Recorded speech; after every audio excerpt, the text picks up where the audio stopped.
basically be starting here. As you see, Ireland has only 4 provinces. The English have the other 4 provinces in Ireland. At the start of the game, you have Lifford, which is a wooden castle. You have Downpatrick, which is a large town. The English have Trim, which is a castle. They also have Dublin, which is a large city. They have Athenry, which is a wooden castle.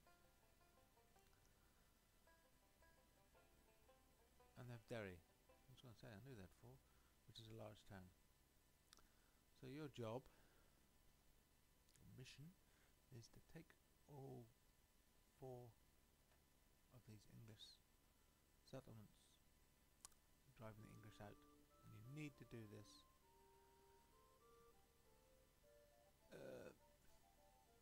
you do this for 2 reasons. One's economic, and we'll come to that. And the other is, obviously, you need to hold Trim, and I think Dublin as your objectives. Hold 25 towns, including Dublin and Trim, okay? So in a short game, you've got to take these 2. Now, what did I do? This Lifford eventually became a town, and the same Athenry. The only castle I kept, and the only castle you really need, is Trim, because it's the biggest. It's already getting ready for upgrade. The English have issues with culture in their town, so as the English move out, they'll have rioting going on. March on Derry. Can't even remember what I did. Did I march on Derry first? I think so. And when his army comes out, as I say, Dublin might riot on him and basically do battle. You will need to use these resources, or you can use these resources. Textiles, dyes. There was one here. Weapons. Yeah. It's coal. And silver mines. These are excellent revenue, as you'll see in a minute, for your merchants. There's also sheep. So there's quite a few economic reasons to take all of Ireland. You put your merchants on these things, and I've never had AI merchants land on Ireland and challenge in any way. So your merchants are safe if you hate the fact that AI merchants are very hard to always win the trade wars and remove your merchant, because they're not cheap. Merchants are like 500 florins to recruit, so you want them to, one sitting here can get 500 florins a turn. That's good money, pays for himself one go. So that's Ireland. Always here, but Castletown is a little bit separated. We took this rebel town. We didn't take Arran, but we did take Castletown, and that pushed the Norwegians really to fighting the Scottish. I was worried that they might come, because I was quite weak here, and they would arrive and hit Downpatrick first. And another option, though I didn't do it until late in the game, is sail straight across to Wales. And the reason this could be a good option is the Welsh will have their forces mostly in the east fighting the English. They have no real option but to fight the English. So they'll be trying to take Cardiff, Gloucester, Shrewsbury, Chester. So they'll probably leave these places weakly defended, so you could quickly come in and smash them, maybe, and take these places from them, and then you're straight into fighting the English, who you're already at war with. I of course came down here first. One advantage coming down here was these silver mines, or tin mines, also gave me a valuable trade resource. And I had my assassins knock off any opponent merchants that came this way. You do get assassins. with the Irish. So where's the list?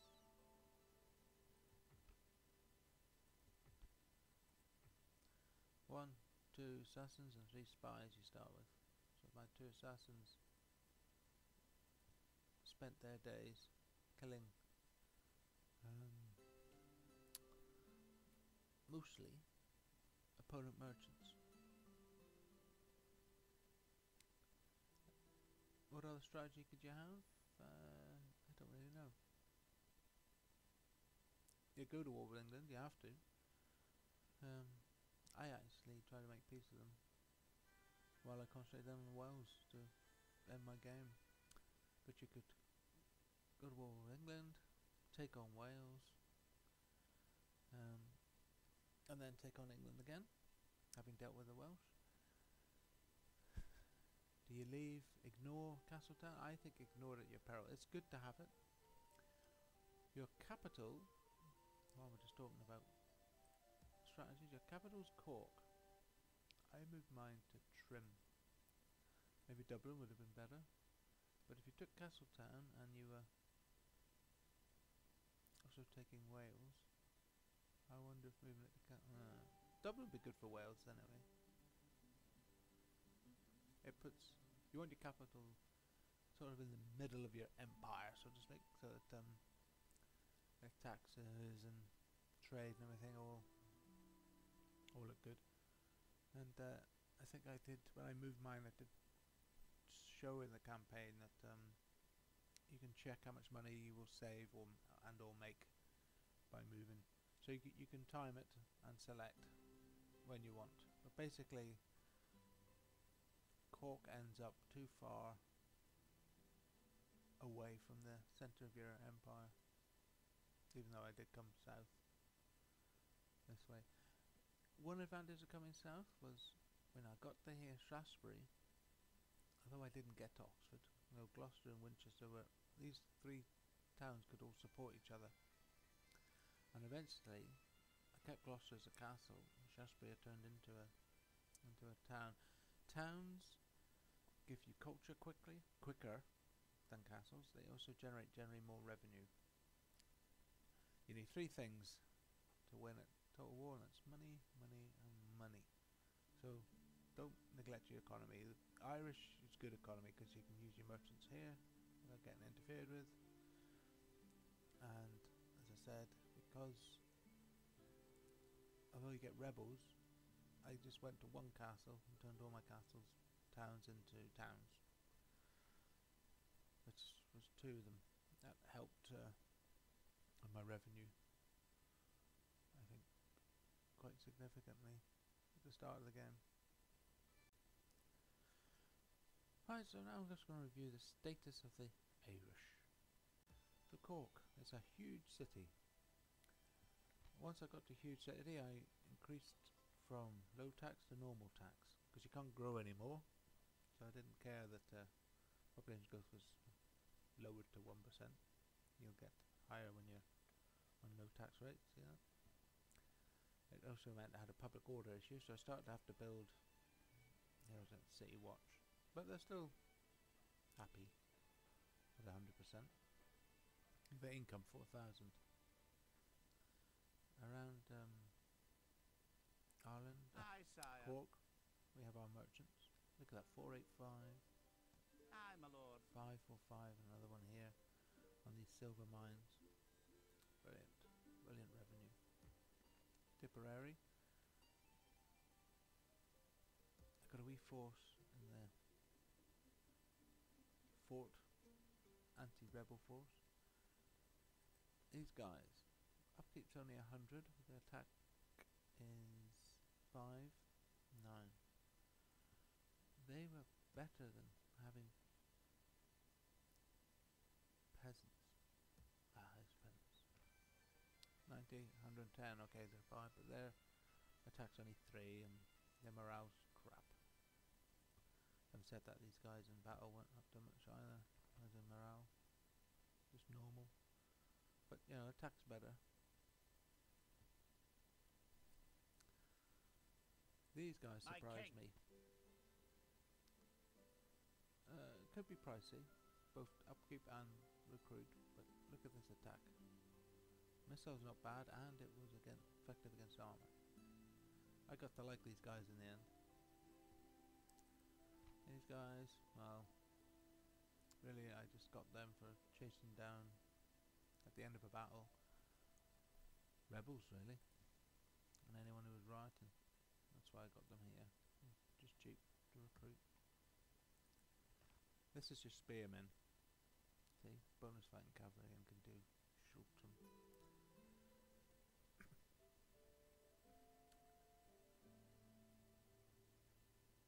Yeah.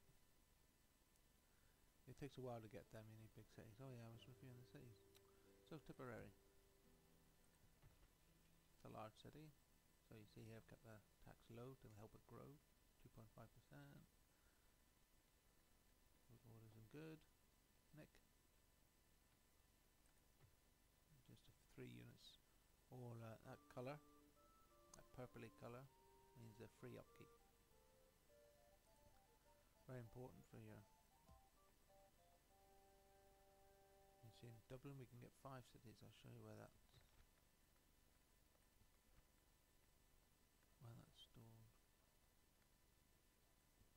Here. Select stone wall and it tells you recruitment slots allowed and number of free upkeep is 6. But they have to be these units to be free. Although I never saw the Gaelic archers free, to be honest.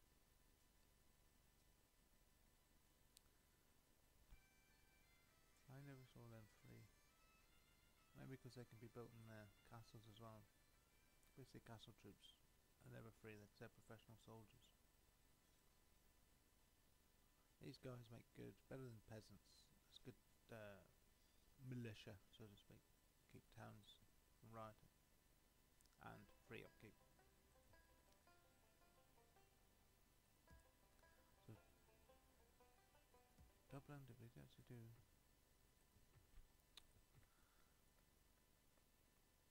It's a huge city, so I think I actually just demonstrated that. So that would be normal tax. And they're still doing fine.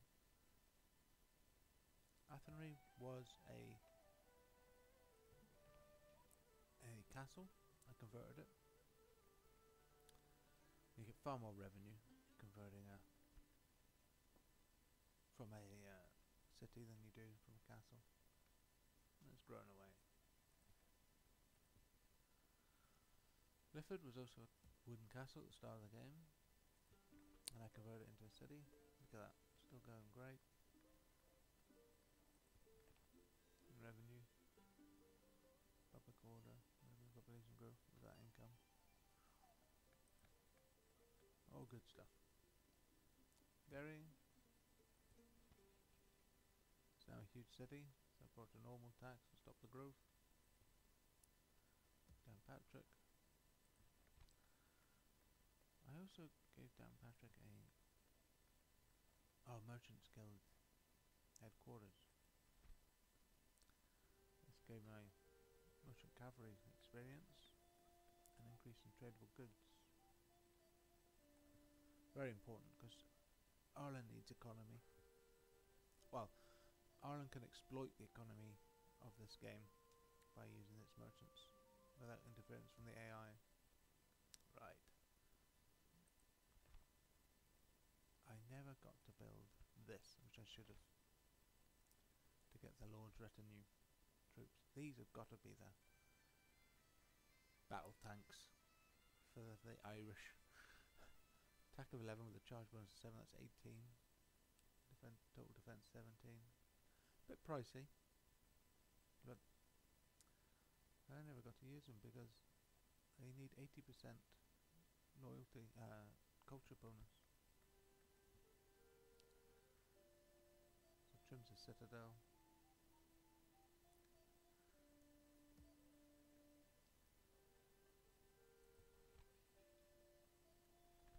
Where is it? 80% Irish culture. This one's 90, so I could have built them in Castletown if I built that building. So that's what's bear in mind. But however, castles will take a while to build their culture, because you can only build a chapel, a small chapel, and that's it. Whereas towns, you can build up to a huge cathedral, and it's 10% bonus already, 3 for conversion, 10 for. I'm not sure this public health actually came into this Britannia campaign in any way. May not come into any of the Kingdom campaign. It was anti-plague in Medieval 2 vanilla.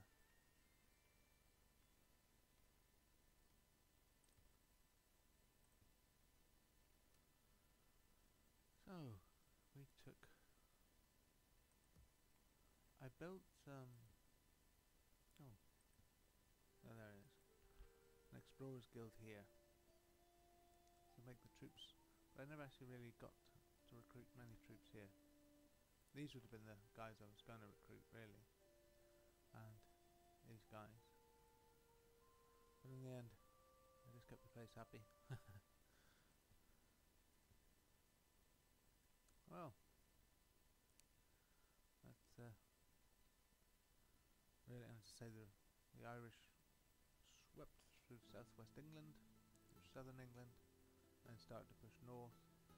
The Welsh attacked them here in Winchester, defeated them, took Oxford off them, and then, well, you saw the rest.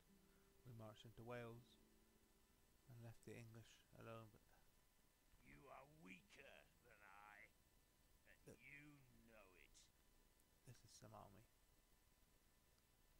Sherwood archers, Templar sergeants, Templar crossbowmen, longbowmen, armoured swordsmen, and Templar knights, Knights Templar. This was going to be a battle. So, I hope you enjoyed my campaign, and I hope you got some useful tips there. And good luck in your own, and keep up the total war.